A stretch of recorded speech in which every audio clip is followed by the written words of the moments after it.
त्यांच्या कृपादाने कथेचा विस्तारू बाबाजी सद्गुरु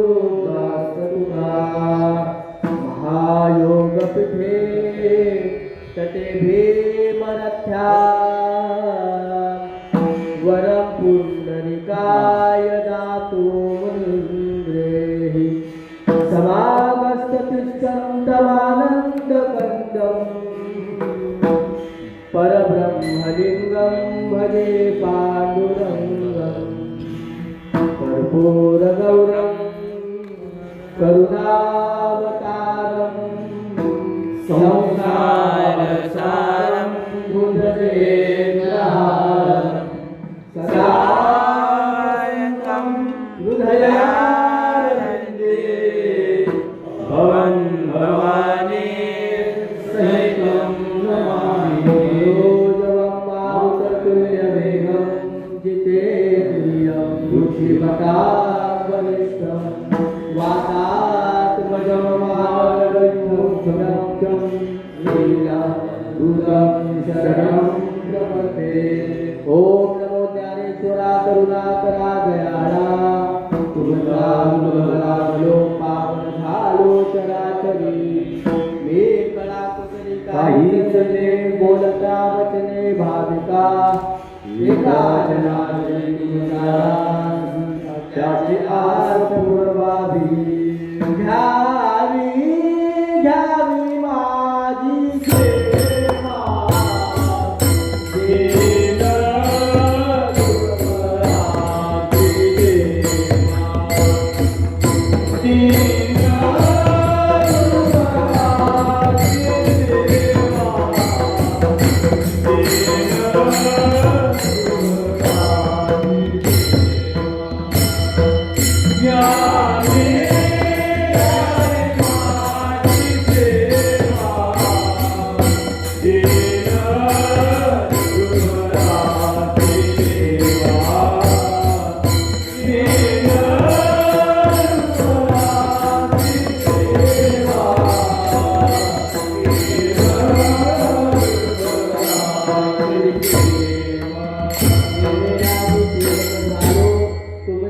लागलो निजचरणा अहो स्वामी तुकया देवा यावरील करावा मेरू विठ्ठल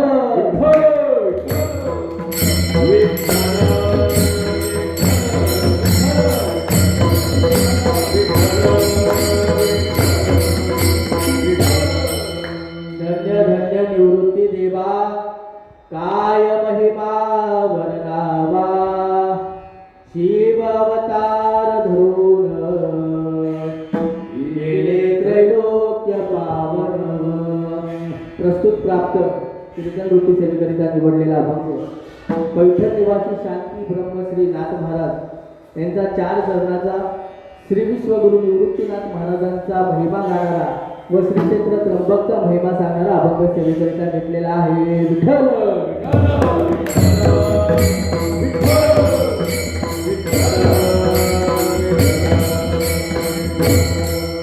अभंगावर काही विवेचन करण्यापूर्वी अल्पसा परिहार तो असा गेली 4-5 वर्ष ब्रह्मगिरी प्रदक्षिणा मंडळ नालासोपारा वसई विरार यांच्या संयुक्त विद्यमानाने ब्रह्मगिरी प्रदक्षिणा आणि त्यासोबत कीर्तन सोहळा असं आयोजन या ठिकाणी केलेलं आहे। आणि या आयोजनामध्ये ज्यांनी काया वाचा मने जीवे सर्वस्व उदार अशी सेवा ज्यांनी केली त्या सर्वांच्या चरणी नतमस्तक होतो। आदरणीय हरियाण माऊली असतील, आमचे सचिन पवार, त्यांना काहीतरी प्रॉब्लेम झाला, सगळ्यांच्या चरणी नतमस्तक होतो। आणि सुंदर असं आयोजन त्यांनी दरवर्षी अट्टहासाने करत असतात। खरं तर ते स्वतः गाडी घेऊन येऊन स्वतः करून जाऊ शकतात, पण त्यांचा जो हट्ट असतो तो इतरांना ब्रह्मगिरी प्रदक्षिणा व्हावी हा त्याच्या मागचा हेतू असतो। आपल्याला वाटतं की आपण एवढं चालतोय, पण असं नाही होत।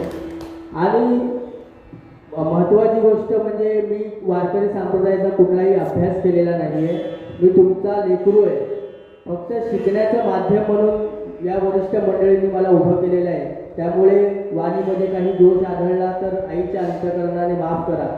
माऊली 9व्या अध्यायात सांगतात, बालक बापाची या ताटी रिघे बापा त्याची जेवू लागे ती संतोषिनी वेगी मुखाची ओढवली. म्हणजे एखादं लहान लेकरू आपल्या वडिलाला घास भरवत असेल आणि वडिलांचं पोट तृप्त असं भरलेलं आहे, तरी सुद्धा वडील काय त्याचं स्वतःचं तोंड दुसरीकडे फिरवत नाही, ते मुलाकडेच फिरवतात.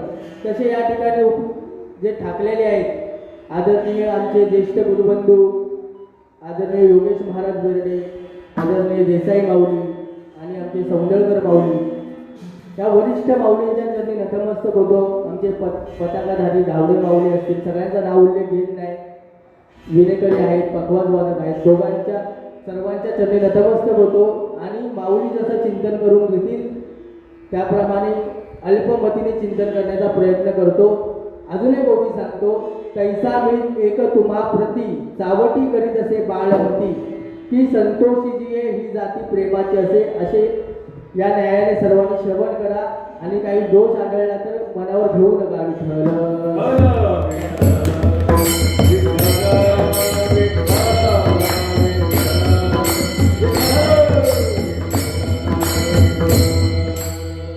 अभंगावर आपल्याला चिंतन करायचंच आहे, पण अभंगावर चिंतन करण्यापूर्वी मला असं वाटतं की या क्षेत्राचा महिमा आपण थोडासा त्याचा आपण आधी थोडंसं चिंतन करू.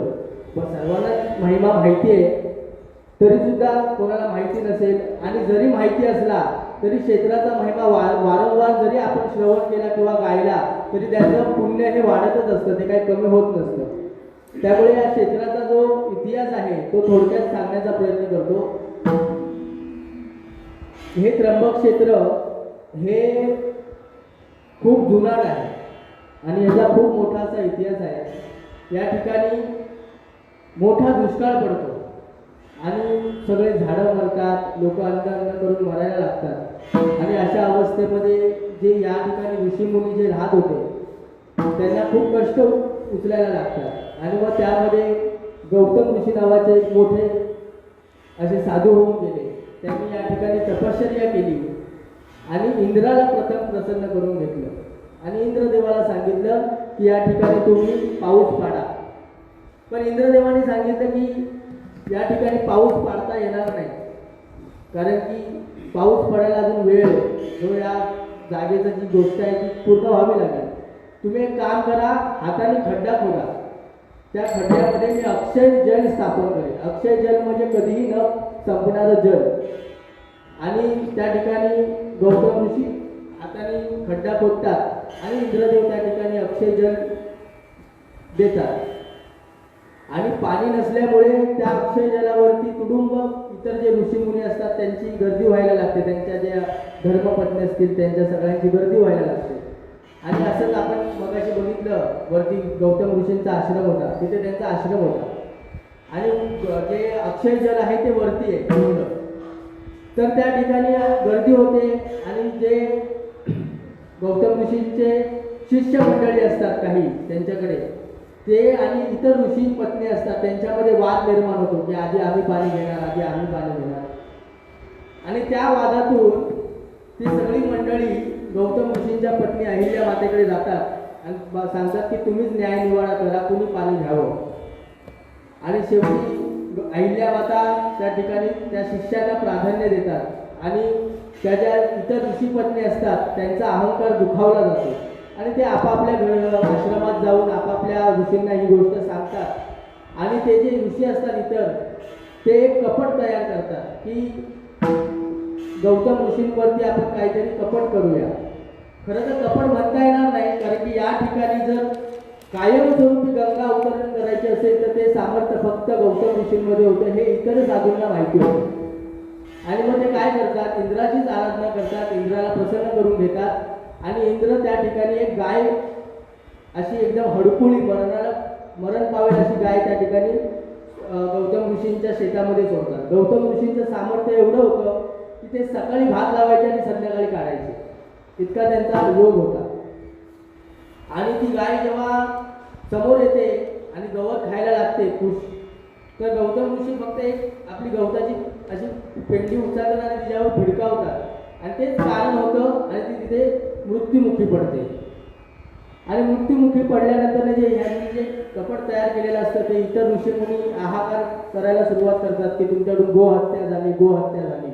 आणि या गोहत्येतून जर तुम्हाला स्वतःचं पाप धुवायचं असेल तर त्यावर प्रायश्चित्त एकच की गंगेमध्ये स्नान करावं लागेल. आणि गौतम ऋषी मग पुन्हा भगवान शिवशंकरांची आराधना करायला बसतात आणि त्या ठिकाणी भगवान शिवशंकर अवतरण होतात.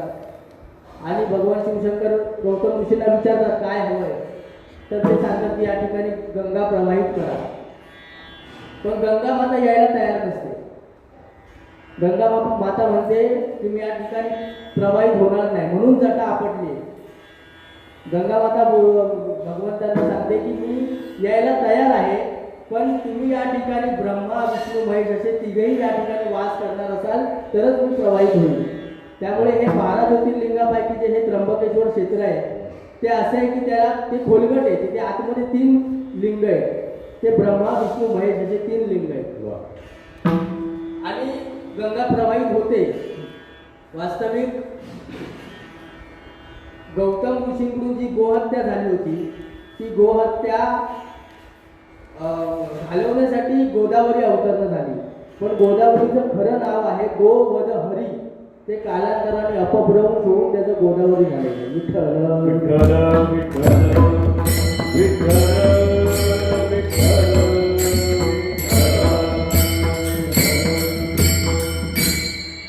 आणि ती गंगा प्रवाहित होते.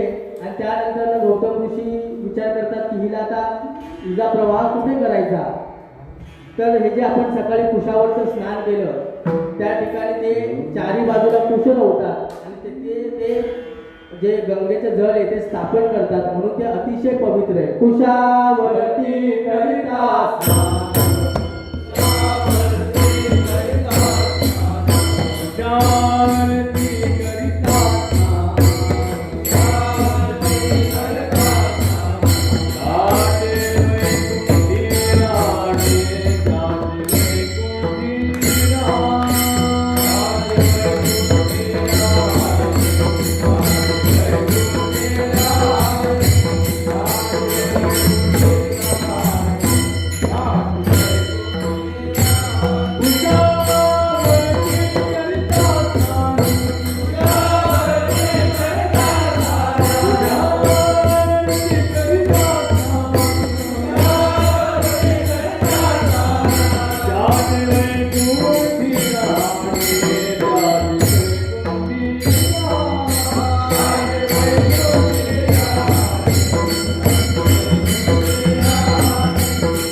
तिथे आपण सकाळी स्नान केलं की त्याची वैकुंठी राहणे असं नामदेव महाराज म्हणतात की तुम्हाला डायरेक्ट वैकुंठामध्ये जाण्याचा पास मिळतो. इतकं हे पवित्र ठिकाण आहे.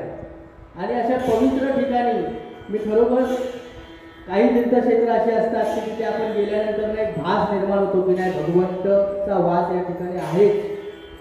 तसं माझ्या आयुष्यातलं सर्वात मला भावपूर्ण म्हणजे पंढरपूरचं आहे.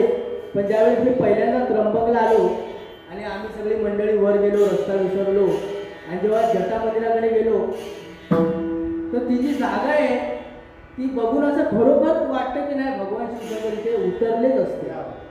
कारण की ती जागाच तशी आणि इतकं पवित्र ठिकाण आहे. बरं, या ब्रह्मगिरीचा इतका महिमा आहे की या ब्रह्मगिरीचं छोटे माऊली बोलतात, माझ्या प्रकारचं नाही, की या ब्रह्मगिरीचं पूर्व नाव होतं शिवगिरी. आणि कालांतराने तिथे ब्रह्मदेवाने उपासना केली आणि त्यानंतर तिचं नाव ब्रह्मगिरी पडले. आणि या ब्रह्मगिरीची जी प्रदक्षिणा आहे आता तरी आपल्याला सुलभ झालेली आहे. मला तर चालवत नाही, मला माझ्यावर हसत होते सगळं. तर आता सिमेंटचा रस्ता आहे, सगळं काय आहे. पण त्यावेळेस लोक पाय वाटेने प्रदक्षिणा करत होते. सगळं वारकरी संत जी परंपरा आहे सगळ्यांनी ब्रह्मगिरीची प्रदक्षिणा केलेली आहे. आणि ह्याच पवित्र ठिकाणी श्री गुरु निवृत्तीनाथांची समाधी देखील आहे. बरं, एवढंच नाही, अजून काय आहे तर आज जगामध्ये सर्वात श्रेष्ठ जर कुठला संप्रदाय असेल तर तो एकमेव वारकरी संप्रदाय, हे मी छाती ठोकून सांगतो. कारण की वारकरी संप्रदायासारखा दुसरा संप्रदाय नाही. कारण की सकळाची येथे आहे अधिकार, कलियुगी उद्धार हरिनामे. सर्वांना अधिकार दिलेला आहे. पूर्वी काय होतं, ब्राह्मणीपणा खूप होता, अधिकार पाहिला जायचा, त्यानुसार गादी दिली जायची. आजही मठाधिपती गादी या गोष्टी आहेत, परंतु वारकरी संप्रदाय एकमेव असा आहे की तिथे प्रत्येक जण माऊली आहे. तिथे कुणीही मोठा छोटा असा भेद वारकरी संप्रदायामध्ये नाही. आणि या अख्ख्या विश्वामध्ये जे वारकरी संप्रदाय एक नंबर आहे. पण या वारकरी संप्रदायाचं जर गुरु घराणं कुठलं असेल तर त्र्यंबकेश्वर आहे. विठ्ठल विठ्ठल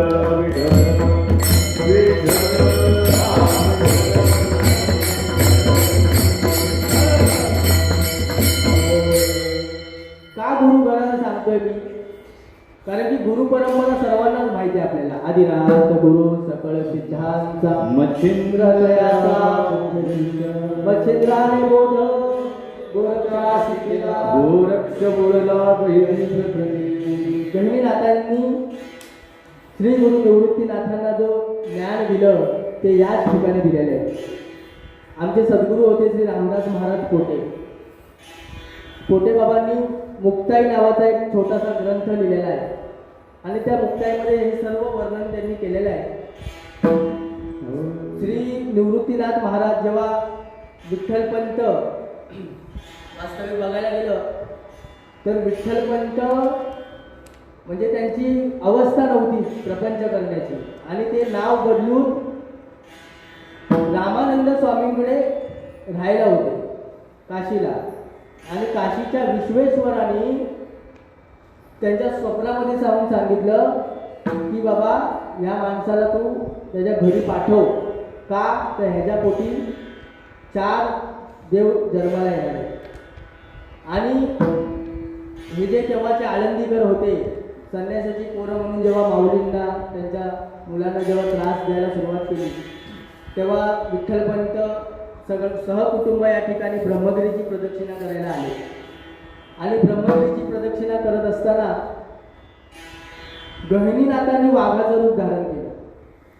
वाघ आला नव्हता, पण गहिनीनाथांनी वाघाचं रूप धारण केलं जेणेकरून निवृत्तीनाथांची आणि गहिनीनाथांची भेट व्हावी.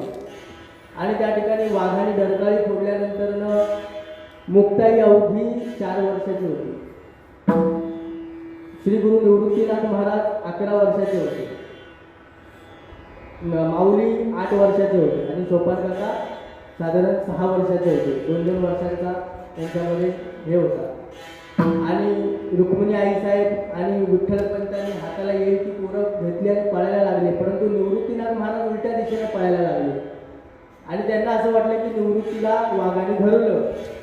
आणि एका वरती गहिनीनाथांची गुफा आहे, त्या गुफेमध्ये निवृत्तीनाथ महाराज जातात आणि ब्रह्म ज्ञान जे आहे ते त्यांना, तुम्ही बघा, ज्ञान देव सोपान देव, माऊलींपासून वारकरी संप्रदाय उभा आहे.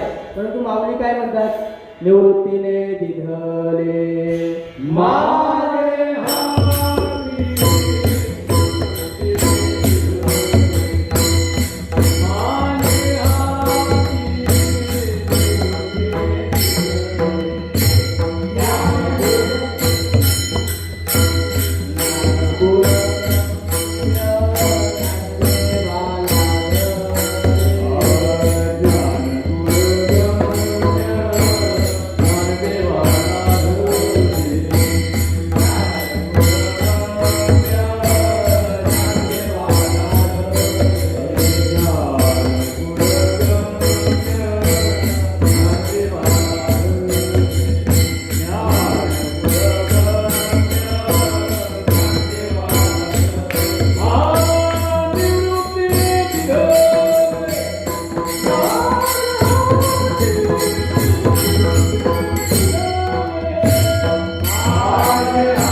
हे क्षेत्र गुरुघराणं आहे वारकरी संप्रदायाचं, असं म्हणायला काही वावगं ठरणार नाही.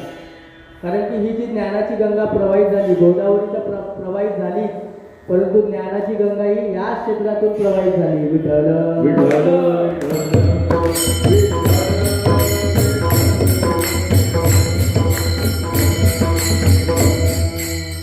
असा या क्षेत्राचा महिमा आहे.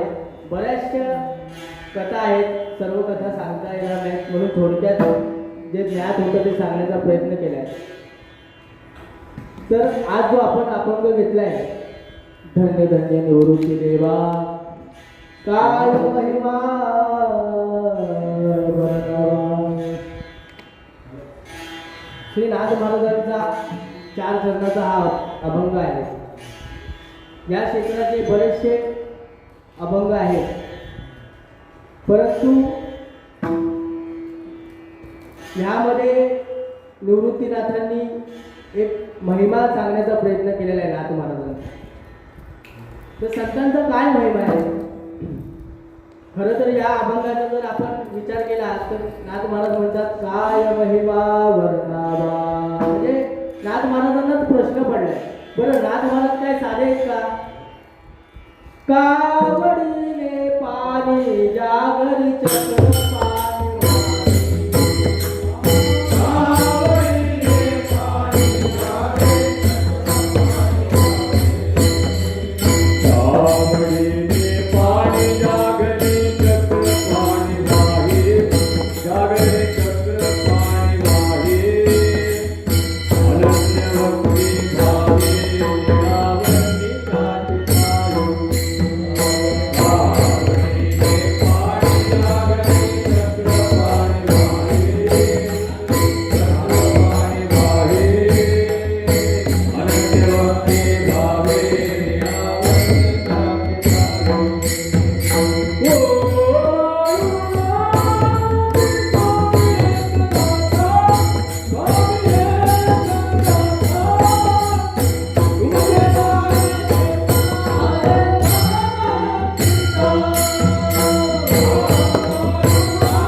श्रीखंडाच्या रूपाने ज्यांच्या घरी पाणी वाहत होता, म्हणजे त्या नाथ महाराजांचा अधिकार काय असेल, तरी सुद्धा नाथ महाराज कोणाचं वर्णन करतायत?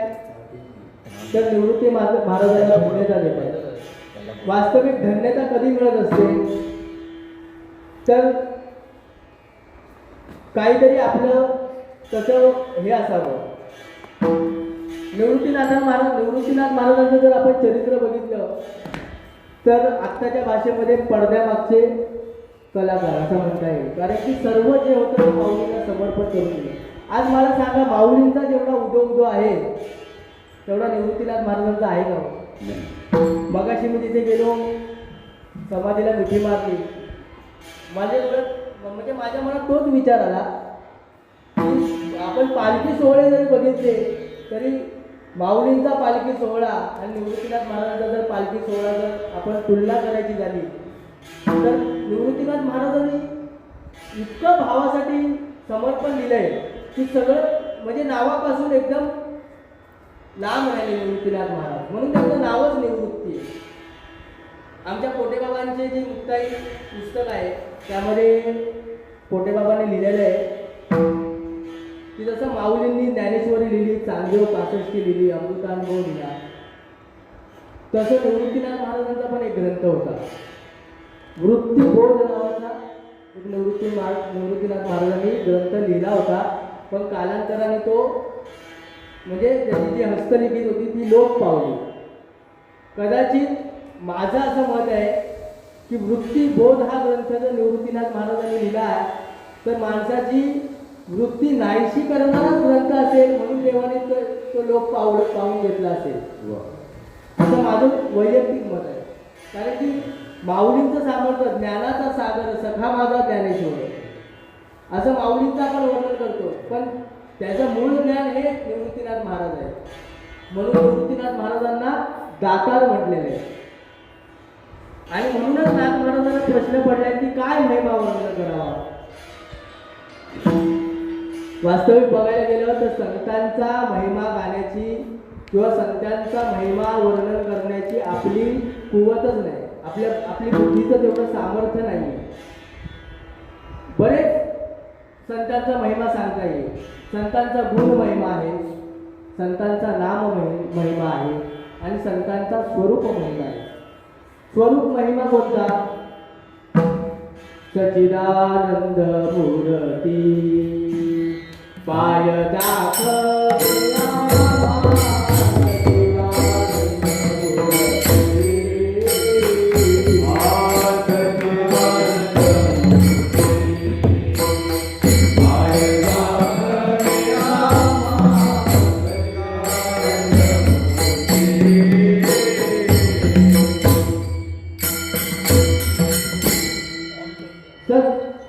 आणि आनंद हा स्वरूप महिमा आहे संतांचा.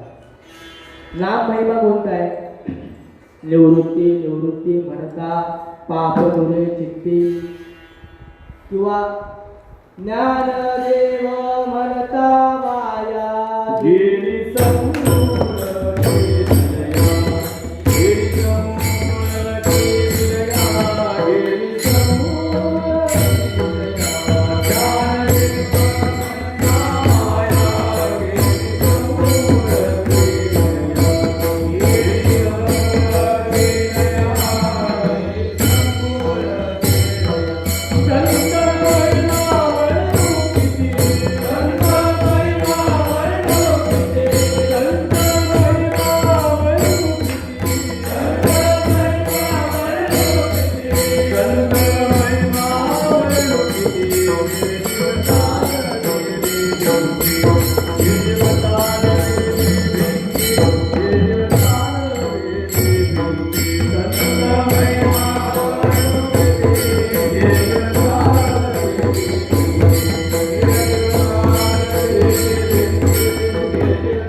गुण महिमा आणि सामर्थ्य महिमा. आता याच प्रमाणामध्ये सामर्थ्य देखील आलेले. निर्जीव चालविली भित्ती जडमुळ उद्धरिले रेड्या हे संतांचं सामर्थ्य आहे. आणि काय अजून सामर्थ्य संतांचं आहे तर कुशावर्त आहे, चंद्रभागा आहे, अनेक तीर्थ आहेत. पण या तीर्थांना किंमत ही संतामुळे आहे. विठ्ठल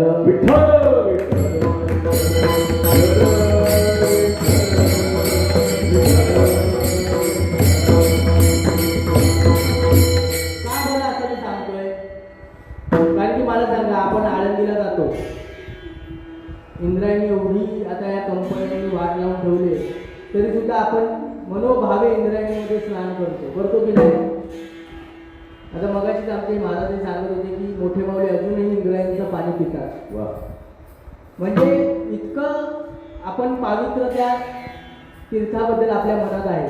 पण तीच इंद्रायणी पुण्याला आहे. आपण पुण्यात आंघोळ करतो का? हा नाही. हीच गोदावरी पुढे पण आहे, आपण तिथे जाऊन आंघोळ करू का? त्याचं कारण काय? कारण की तीर्थ राज आहेत संत.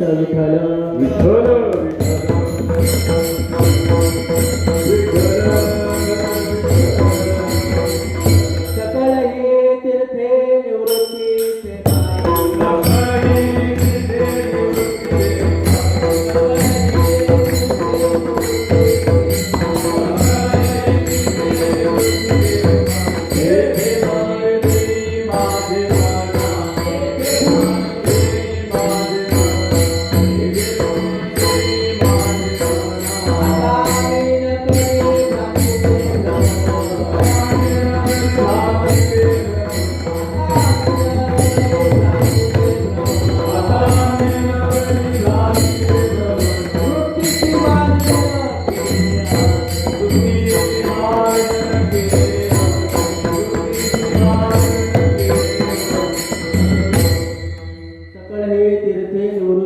पायी तेथे बुडी देई माझे मना.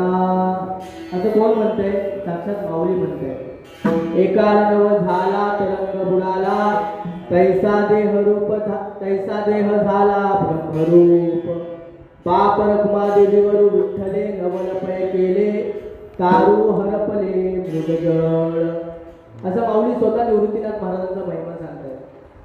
त्यामुळे आपली तेवढी बुद्धीची सामर्थ्य मला वाटत नाही की आपण संतांचा महिमा आपल्याला कळेल. कारण की खरं सांगायचं गेलं ना तर संतांना संतांचा महिमा माहिती नाही. विठ्ठल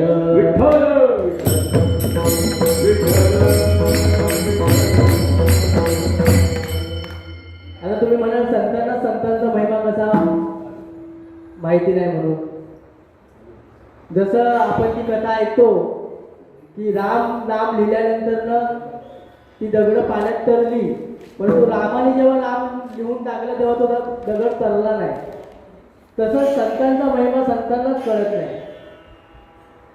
काय होतं, एकदा नारद मुनींच्या मनात प्रश्न निर्माण होतो की संत महिमा काय हा जाणून घ्यायचा. आणि नारद मुनी भगवंताकडे जातात आणि भगवंताला म्हणतात की देवा मला संत महिमा काय तो जरा सांगा. देव म्हणतात अरे बाबा आता तूच संत. नारद हे संतच आहेत ना. आणि मग देव बोलतात एक काम कर, पूर्व दिशेला जा, तिथे तुला एका झाडावर सरडा दिसेल आणि त्या सरड्याला तू विचार संत महिमा काय. महाराज ऐकताय ना. आणि तो सरडा नारद मुनी निघतात. आता त्यांना संत महिमा ऐकायचाच असतो आणि त्या झाडाजवळ पोचतात आणि त्या सरड्याला बघून बोलतात की अरे सरड्या संत महिमा काय आहे. आणि जशी त्या सरड्याच्या नारद मुनींची काय म्हणतो आपण डोळ्याला डोळे नेत्र मिळतात, तसाच सरडा तिथे स्वतःचा जीव सोडतो. विठ्ठल विठ्ठल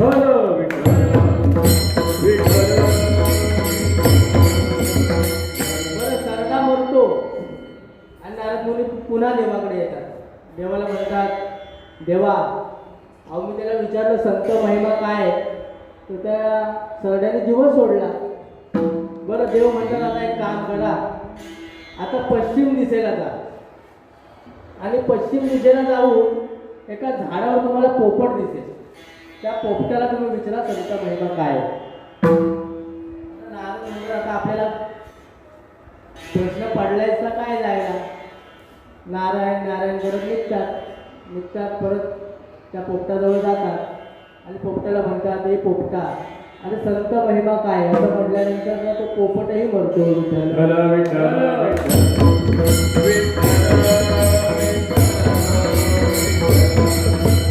आता मात्र नारद जाम टेन्शन मध्ये येतात.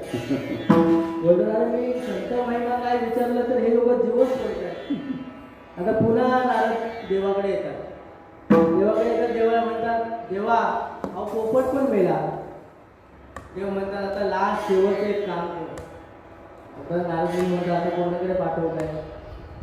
तर एक आपल्या शेजारच्या राज्यामध्ये आत्ताच बऱ्याच वर्षांनी एका राजाला एक पुत्र झालेला आहे आणि तिथं पुत्र उत्सव चालू आहे. तर त्या पुत्राला जाऊन तू विचार संत महिमा काय. नारद म्हणतो देवा बाबा तू मला माझी काय सोय करतोय का आता नारद मुनी टेन्शन मध्ये येते. पण देव म्हणतात नाही तुम्हाला जावं लागेल. त्या पुत्राला तुम्ही विचारा जाऊन संत महिमा काय. तो पुत्र तुम्हाला निश्चित हे देईल उत्तर देईल. नारद मुनी निघतात आणि त्या राज्यात जातात. त्या राजाकडे जातात. तो राजा अतिशय धार्मिक असतो. नारद मुनींना बघून अतिशय प्रसन्न होतो. वा वा संत येती घरा तुझी दिवाळी. आणि नारद मुनींना आसनावर बसवतात. त्यांचे पाय धुतात आणि राजा जाम खुश असतो की बघा महाराज तुम्ही आलायत आणि बऱ्याच वर्षांनी मला पुत्र रत्नाचा लाभ झालेला आहे. तुम्ही इथंच थांबा मी माझ्या मुलाला घेऊन येतो. नारद म्हणतो अरे बाबा थांब मुलाला आणू नको. नारदाची इथे धाकधूक विदेश वगैरे मांडी घालून बसतात, चांगलं भोजन वगैरे करतात, मांडी घालून बसतात. मग बसल्यानंतर राजा त्या मुलाला, त्या राजकुमाराला घेऊन येतात आणि नारदाच्या मांडीवर देतात. आता आपण मुलगा रडायला लागल्यानंतर मांडी हलवतो, पण इथं नारदाची मांडी आधीच हलायला लागली.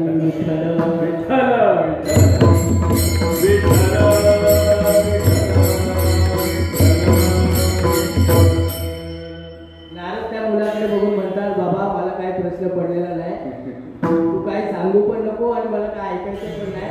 तू जर बाबा इथे काय त्या पोपटासारखं आणि सरण्यासारखं केलं तर मला फाशावर जायला लागेल.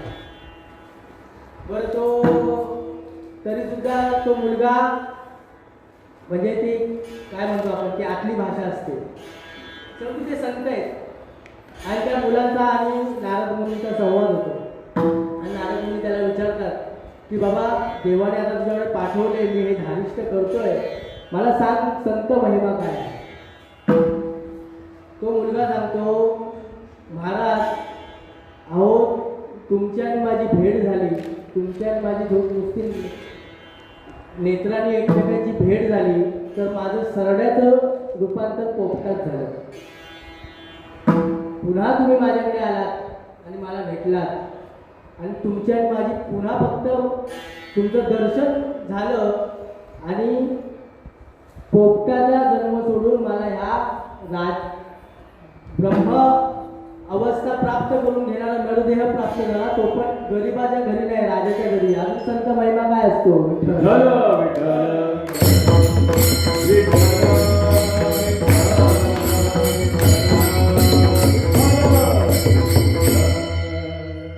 त्यामुळे संतांचा महिमा हा संतांनाच कळत नाही.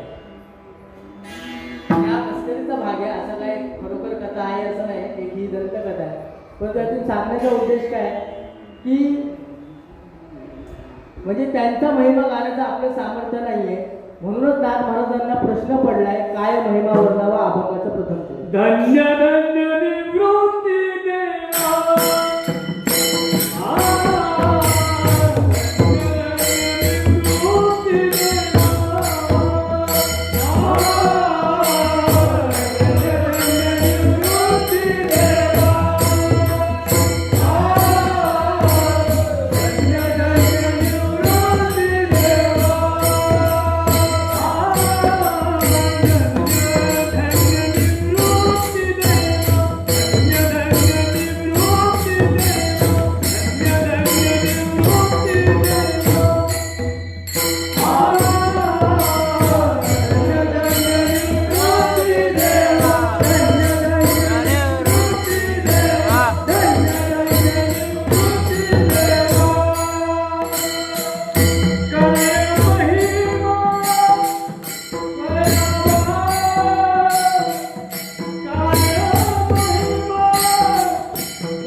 अभंगावर. मलाही प्रश्न पडला कारण की आपले तेवढं सामर्थ्य नाही. आणि त्यानंतर एक अभंग सोडवण्याची अशी पण पद्धत आहे, काय महिमा तर शिव्या अवतार धरून. तात्यांनी तसं सोडवलेलं एक चिंतन. तर सांगायचा भाग कसा आहे की मगाशी तो आपला विषय होता की ज्ञानगंगा. आदिनाथ गुरु सकळ सिद्धांचा मच्छिंद्रदयाचा मुख्य शिष्य आणि गंडीनाथा गुरु निवृत्तीनाथाकडे हे ज्ञान आलं. आणि ते रामानंद जे स्वामी होते त्यांच्या स्वप्नात जाऊन काशी विश्वेश्वराने स्वतः सांगितलं की मी अवतार घेणार आहे म्हणून. आता विचार करा तुम्ही, आदिनाथ म्हणजे भगवान शिवशंकर, आदिनाथ गुरु सकळ सिद्धांत, मच्छिंद्र म्हणजे विष्णू. काय ना, मच्छिंद्राने मोदक गोरक्षाशी केला. गोरक्षा म्हणजे पुन्हा भगवान शिवशंकर. गोरक्षा म्हणजे गहिनी प्रतीक. गहिनीनाथ महाराज म्हणजे पुन्हा महाविष्णू. आणि गहिनी प्रसादे निवृत्तीदाता. सदा शिवाचा अवतार स्वामी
कसं आहे.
चराचरी कीर्तिजांची हे निवृत्तीनाथ ज्ञानेश्वर टोपा.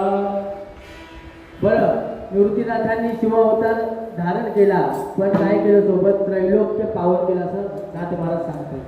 हे सामर्थ्य फक्त निवृत्तीनाथ महाराजांमध्ये सर्व संतांमध्ये आहे. आणि पुढचे जे चरण आहे समाधी त्र्यंबक शिखरी.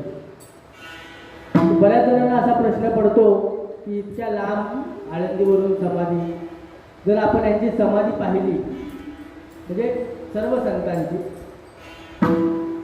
नामदेव महाराज भक्त राज होते पांडुरंगाचे म्हणून पायरीजवळच राहिले, लढीवाळ रामा, त्यामुळे देवाने त्यांना आपल्या जवळच ठेवलं.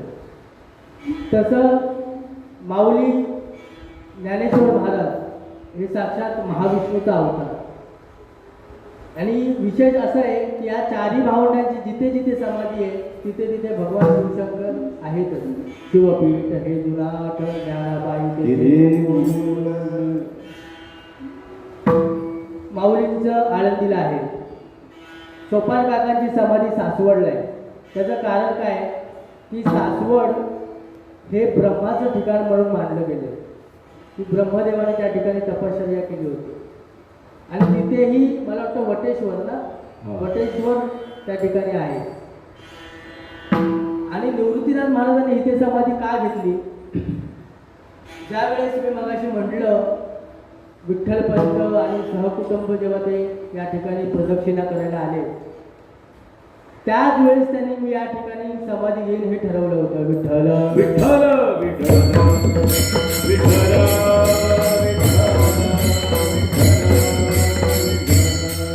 माझा विचार सांगतो. प्रत्येक शिष्याला असं वाटतं की आपल्या गुरुजवळ राहावं, जसं प्रत्येक लेकराला असं वाटतं की मी माझ्या आईजवळ राहावं.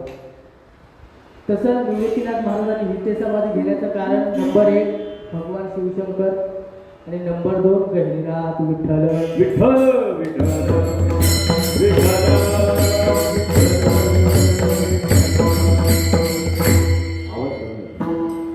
आवाज कमी.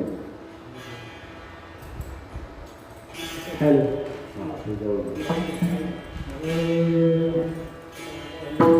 बरं, सांगायचा भाग असा आहे की निवृत्तीनाथ महाराजांनी सर्व माऊलींना दिलंच, संप्रदायाला दिलंच, स्वतः निवृत्त राहिले. परंतु काळजावर दगड ठेवून या चारही भावंडांना समाधिस्थ केलं आणि नंतर स्वतः गेले.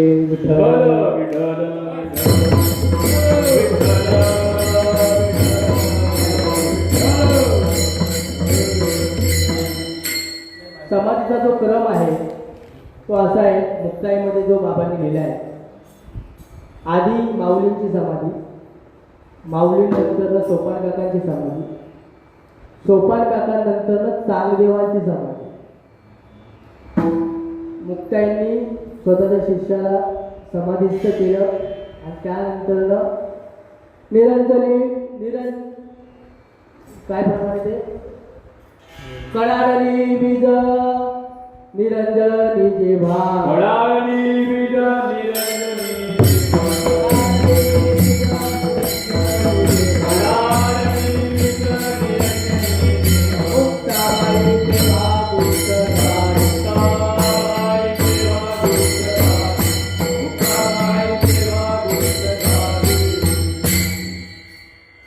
मुक्ताबाई गेल्यानंतर मात्र निवृत्तीनाथांना राहावं म्हणजे सहन होत नव्हतं. आणि निवृत्तीनाथ महाराज पांडुरंगाला बोलले की मलाही आता तुम्ही समाधिस्थ करा. खरं तर सर्व भावंडांना समाधिस्थ करताना त्यांची जी अवस्था असेल ती त्यांनाच माहिती.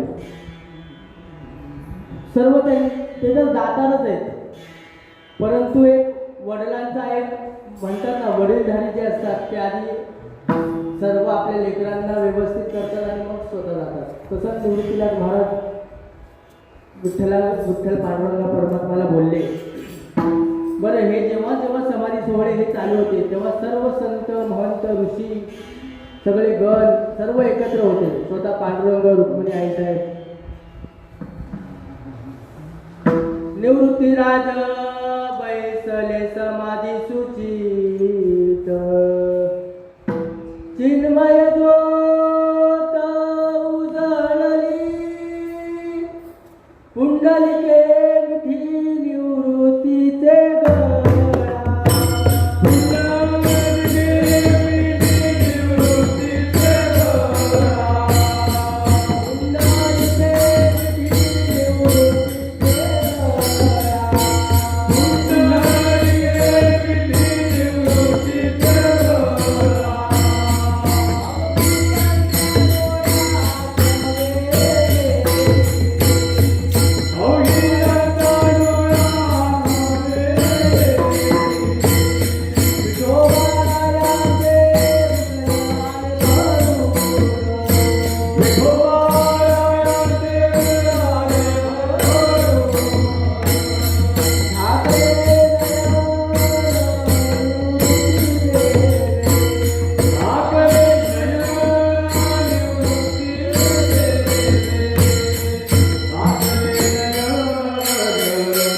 पुंडलिक महाराज स्वतः होते, आई रुक्मिणी माता होती आणि आपल्या वारकरी संप्रदायावरती सर्वात मोठे उपकार हे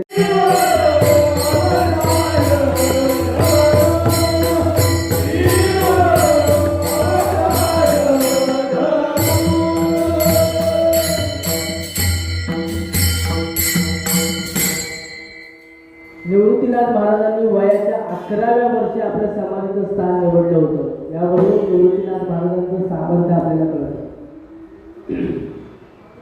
वास्तविक बघायला गेलं तर संत स्वइच्छेने येतात, स्वइच्छेने जातात. जगाच्या कल्याण संतांच्या विभूती देह कष्टविती परोपकार जड मुळांचा उद्धार करण्यासाठी संत अवतार घेत असतात आणि सामान्य जीवाला जन्म घ्यावा लागतो. बरं, आपल्याला आपण कधी मरणार हेही माहिती नाही.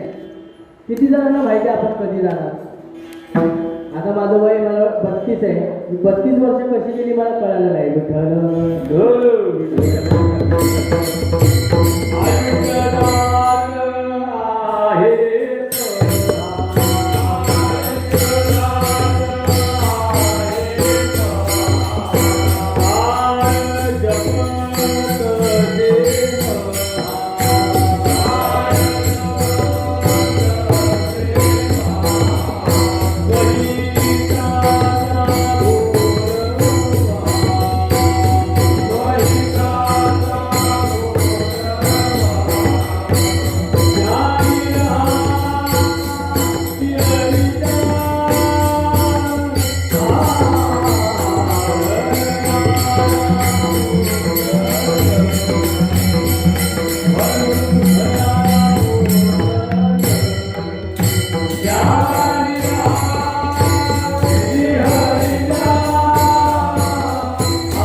सरतोय बघता बघता माझी दाढी कधी पिकली मला कळलं नाही.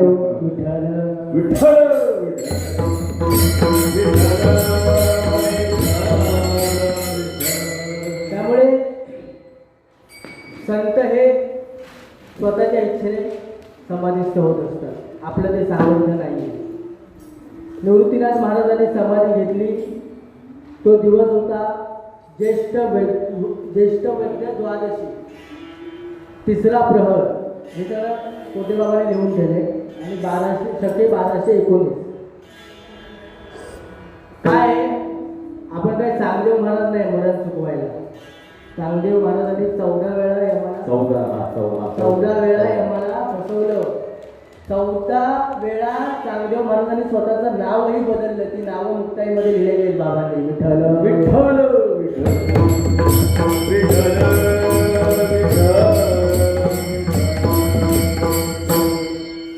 त्यामुळे आपल्याला मरण कधी येईल हे काय आपल्याला सांगता येत नाही. काय होतं, एका झाडावरती ना एक पोपट बसलेला असतो आणि त्या झाडाच्या इथून त्या पोपटाच्या जवळून यम धर्म जात असतात. गरुड पुराणातली कथा आहे. आणि यम धर्म जात असतात आणि यम त्या पोपटाकडे बघून हसतात आणि पुढे निघून जातात. पोपट जाम टेन्शनमध्ये येतो. पोपटाला वाटतं आता माझी वेळ आहे. पण पोपट काय, पोपट हुशार असतो. देवाचं जे वाहन आहे गरुड, त्याच्याशी पोपटाची मैत्री असते. त्यामुळे पोपट काय करतो, गरुडाला बोलवतो. लगेच फोन करतो गरुडाला. गरुड येतो. गरुडाला बोलतो की अरे जाताना मग अशी यम धर्म माझ्याकडे हसून गेले. मला असं वाटते की माझं मरण जवळ आलेलं आहे. त्याशिवाय काय माझ्याकडे बघून काळ हसणार नाही. गरुड म्हणतो एवढंच ना, एक काम कर, तू माझ्या पाठीवर बस, मी तुला लांब सोडून येतो. आणि तो पोपट गरुडाच्या पाठीवर बसतो आणि गरुड त्याला 7 समुद्र पलीकडे एका गुफेमध्ये ठेवतो आणि बोलतो की इथे थांब, मी यमाला जाऊन विचारून येतो की का हल्ला म्हणून. आणि तो गरुड यमराजाकडे येतो. यमाच्या समोर उभा राहतो आणि बोलतो, यमदेव मला एक प्रश्न आहे हो. माझा एकदम जिवलग मित्र आहे पोपट. त्यावेळेस बघून तुम्ही का हसलात? तेव्हा बोलतो, अरे काय झालं, मी त्या वाटेने येत होतो आणि तो मला पोपट दिसला आणि मला हसू याच्यासाठी आलं की त्याचं मरण साताप समुद्र पलीकडे एका गुफेमध्ये आहे. मी विचार केला हा तिकडे जाईल कसा.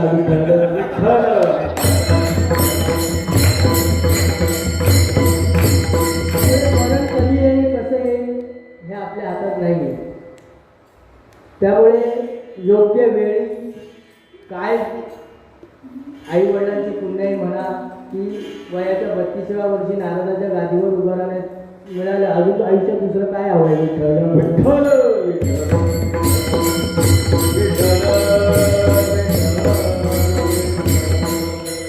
पांडुरंगाकडे एकच प्रार्थना आहे की निष्काम सेवा करून घे. मला काय जसे महाराष्ट्रभर कीर्तन झालं तसं काही कीर्तनकार व्हायचं नाही. 40,000 50,000 आपल्याला काही तो व्यापार करायचा नाही. फक्त एक निष्काम सेवा. आणि मी मागे तावडेकरला पण एक गोष्ट बोललेलो की जसं एखादी विषयभोगी लोक असतात काय चल लाईफ नाही मजा करते, मग आपण परमार्थात आहोत तर परमार्थातल्या मजा करून घ्यायला काय हरकत आहे.